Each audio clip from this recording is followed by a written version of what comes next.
Okey, Assalamualaikum dan selamat petang kepada Dr. Wan dan kawan-kawan semua.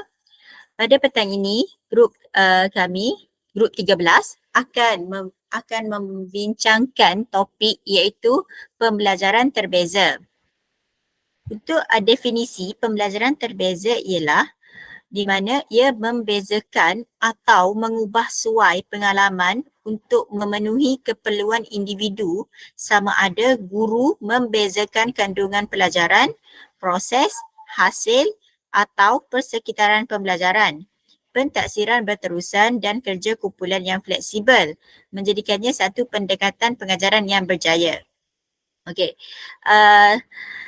Di mana pembelajaran terbeza ni, apa yang saya faham bermaksud murid belajar secara optimum mengikut aras atau situasi murid.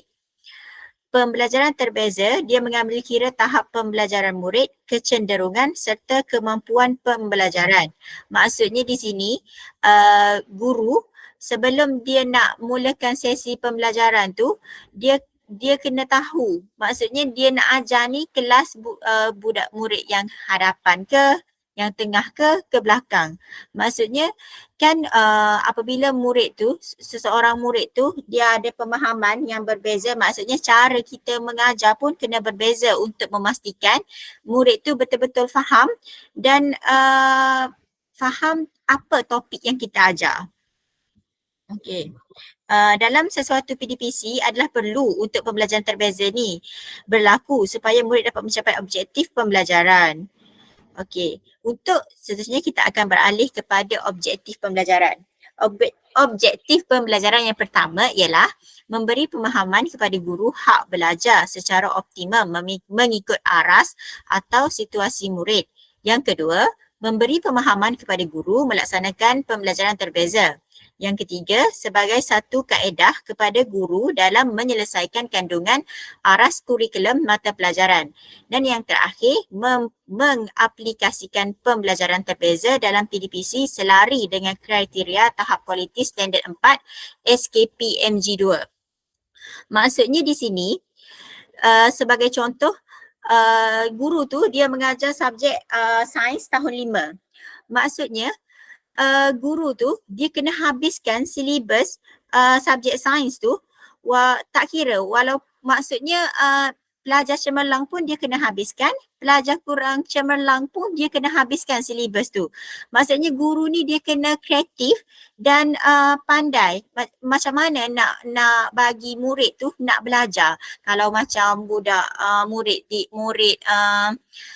di kelas hadapan mungkin kurang masalah, maksudnya tak ada masalah sangat lah nak mengajarnya. Mungkin murid yang kelas di belakang ni, macam mana guru tu nak buat untuk murid tu habiskan silibus dan dia faham apa yang cikgu tu ajar. Okey, sekarang kita beralih pula kepada tujuan. Okey, tujuan yang pertama, membaiki hasil pembelajaran, meningkatkan kesedaran kendiri murid. Yang kedua, menggalakkan keterlibatan murid dalam PDPC. Yang ketiga, membantu murid belajar dengan cekap dan memperoleh kefahaman yang mendalam. Dan akhir sekali, mencetus minat murid untuk belajar.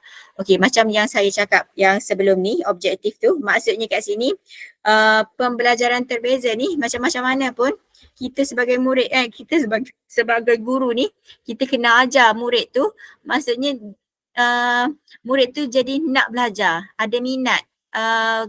Ada minat, maksudnya boleh exam boleh dapat markah tinggi, murid tu kefahaman dia tinggi dan dia suka subjek tu, macam tu. Okey, yang seterusnya slide yang ke bawah. PDPC yang biasa dilakukan oleh guru.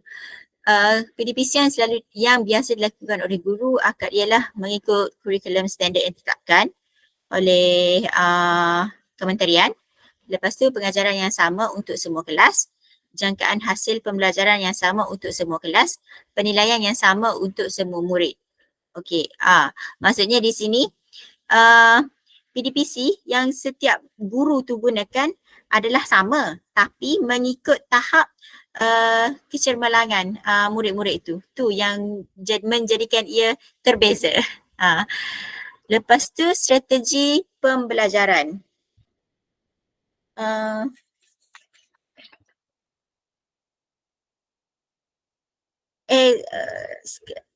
Lepas tu kelaziman yang dilakukan oleh para guru tadi yang saya terangkan, yang ada 4 tu, atas sikit, yang ada 4 tu, uh, jadi untuk guru lakukan PDPC ni, guru ni haruslah peka dengan keadaan sekeliling. Contohnya, mempunyai teknik pengajaran dan pembelajaran yang tersendiri.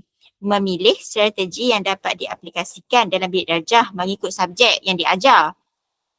Melaksanakan PDPC yang mencapai objektif.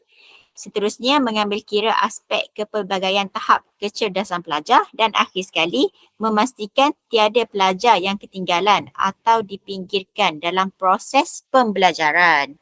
Okey. Seterusnya kita beralih pula kepada strategi pembelajaran. Strategi pembelajaran ni ada 5 strategi pembelajaran. Yang pertama, tugasan yang bersesuaian, matlamat yang jelas, taksiran berterusan, cabaran yang sesuai dan akhir sekali fleksibel. Maksudnya sekarang ni apabila guru tu dia dah mengajar sesuatu topik tu dalam kelas, dia boleh cuba test murid tu faham ke tak apa yang dia ajar melalui contohnya dia ajar subjek matematik topik tambah. Okey, selepas dia ajar habis je dia ajar subjek tambah topik tambah tu, dia akan bagi tugasan ataupun tugasan kepada murid tu, tugasan yang bersesuaian, adakah murid tu boleh jawab apa yang dia ajar tu. Lepas tu matlamat yang jelas. Maksudnya kalau murid tu boleh ajar, maksudnya matlamat dia tu jelas lah, murid tu boleh buat lah benda tu. Dan taksiran yang berterusan. Taksiran yang berterusan ni contohnya dia dah ajar tambah, tolak. Lepas tu dia cuba buat kuis. Adakah murid tu boleh ajar, boleh jawab kuis tu dengan betul. Dan cabaran yang sesuai dengan fleksibel tu maksudnya dia menggunakan alatan ataupun pengajaran yang memang bersesuaian dengan kecerdasan murid tu. Itu sahaja daripada saya akan serahkan kepada kawan saya pula.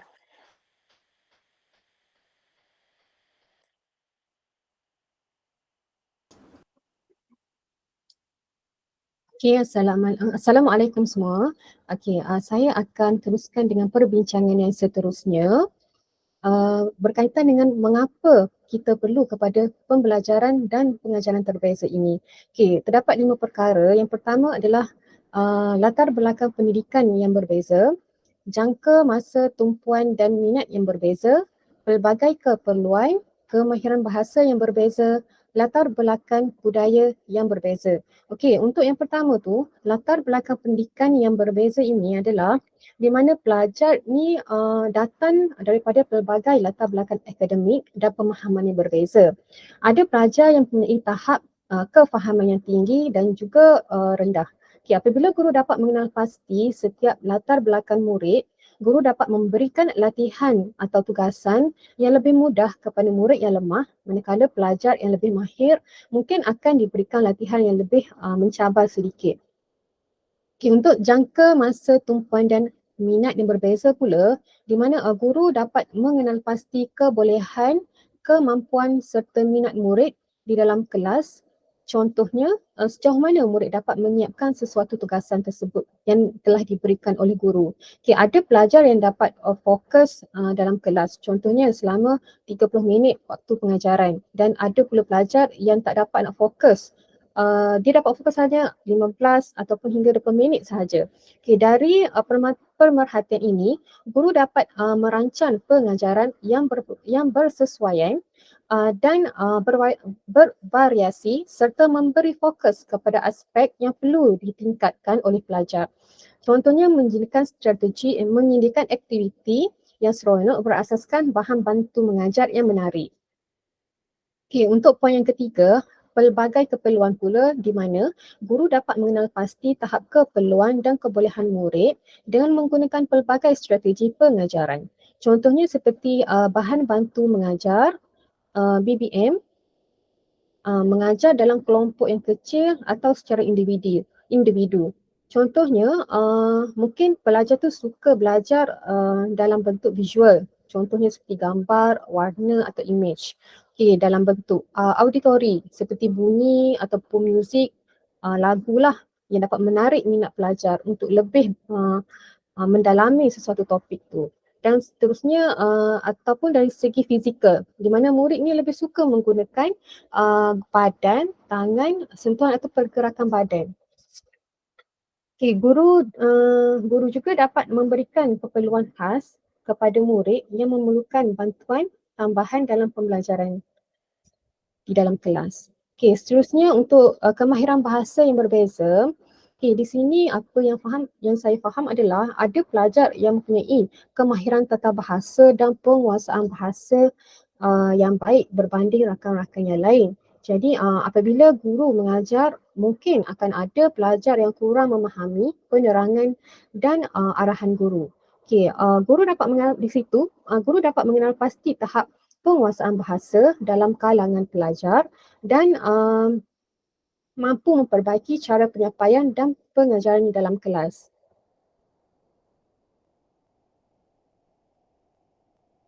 Dan yang terakhir adalah latar belakang budaya yang dari segi latar belakang budaya yang berbeza ini, pelajar datang daripada pelbagai latar belakang budaya dan cara yang dibesarkan berbeza setiap pelajar tersebut.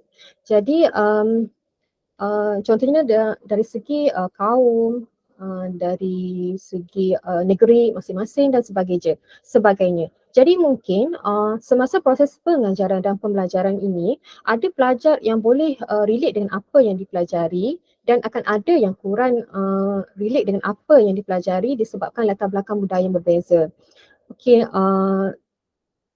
seterusnya saya akan teruskan dengan aspek asas yang perlu ada untuk membezakan PDP dalam bilik darjah.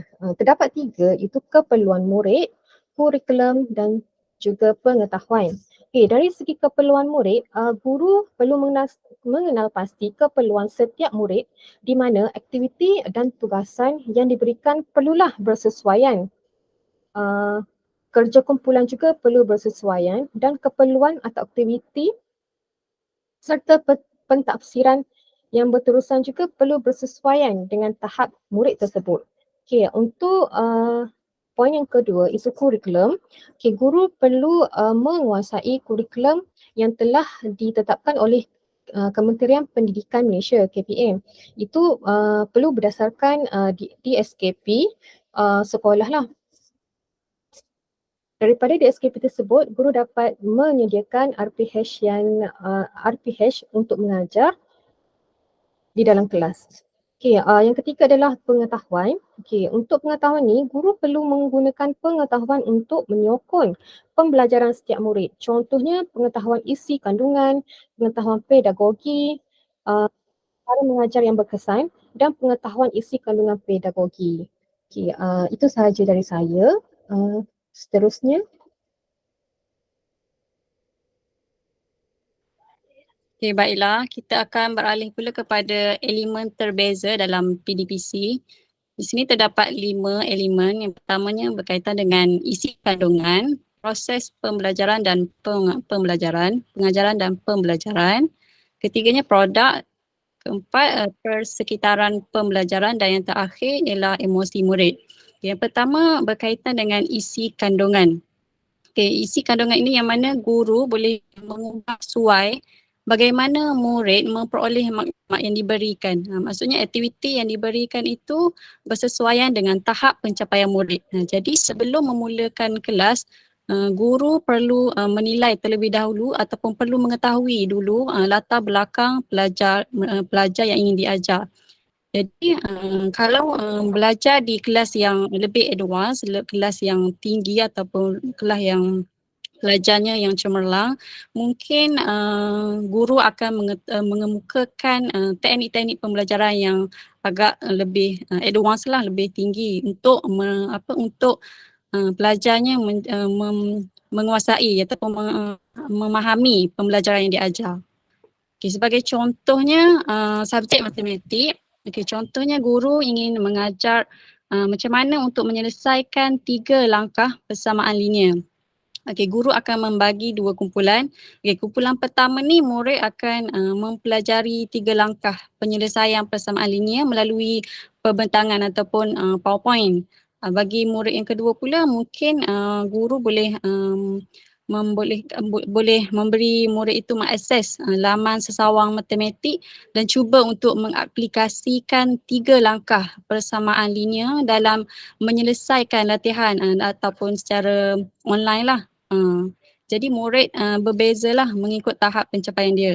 Ataupun guru juga boleh memberi pembelajaran bagi murid yang lemah, mungkin dalam subjek matematik, guru akan memberi satu sahaja kaedah, macam kaedah cara penyelesaian masalah dan murid hanya mengikut ataupun memahami, membelajar dan juga memahami cara yang cikgu itu ajar. Tetapi bagi murid yang kelas ke atas, kelas yang tinggi, mungkin cikgu mengajar lebih daripada 3 kaedah.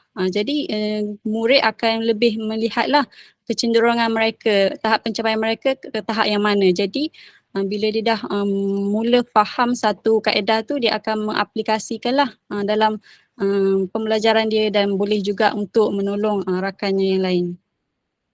Okey, seterusnya proses itu tadilah proses pembelajaran dan pengajaran. Okey, aktiviti atau pertugasan murid tu yang dilaksanakan mestilah bersesuaian lah. Mesti mengikut tahap keupayaan pelajar itu masing-masing.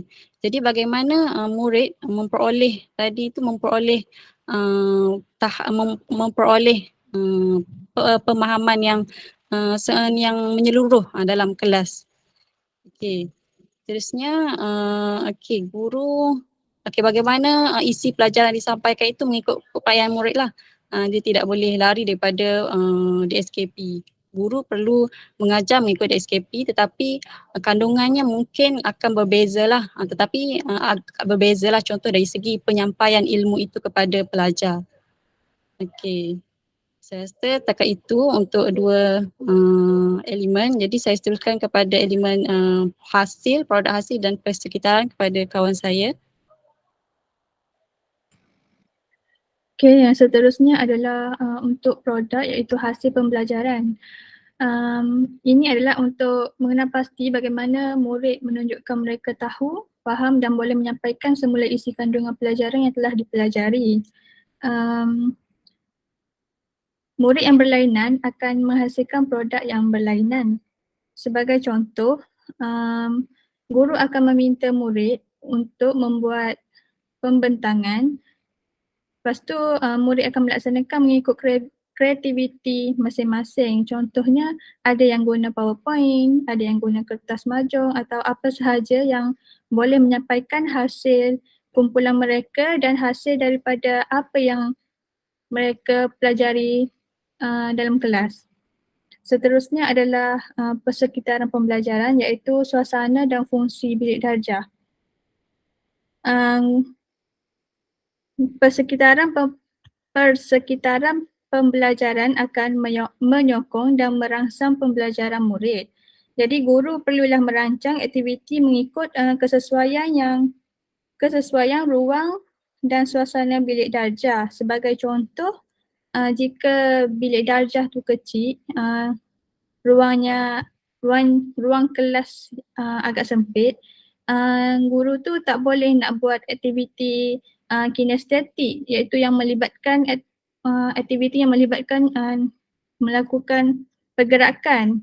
Jadi guru perlu menghasilkan aktiviti yang bersesuaian dengan tempat yang untuk sampaikan PDP.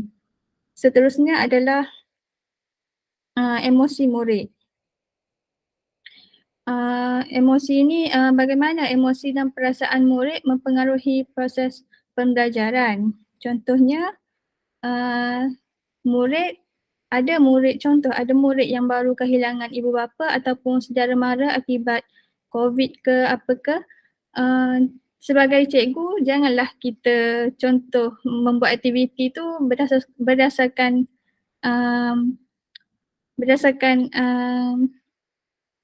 tentang ibu bapa ataupun contoh macam buat karangan tentang ibu bapa ataupun kad untuk ibu bapa. Sedangkan pelajar tu baru je kehilangan ibu bapa mereka. So ini akan mengganggu emosi pelajar tersebut dan akan mengganggu fokus pelajar dan akan jadi lebih sedih lah emosi student tersebut. Itu sahaja daripada kumpulan kami. Terima kasih.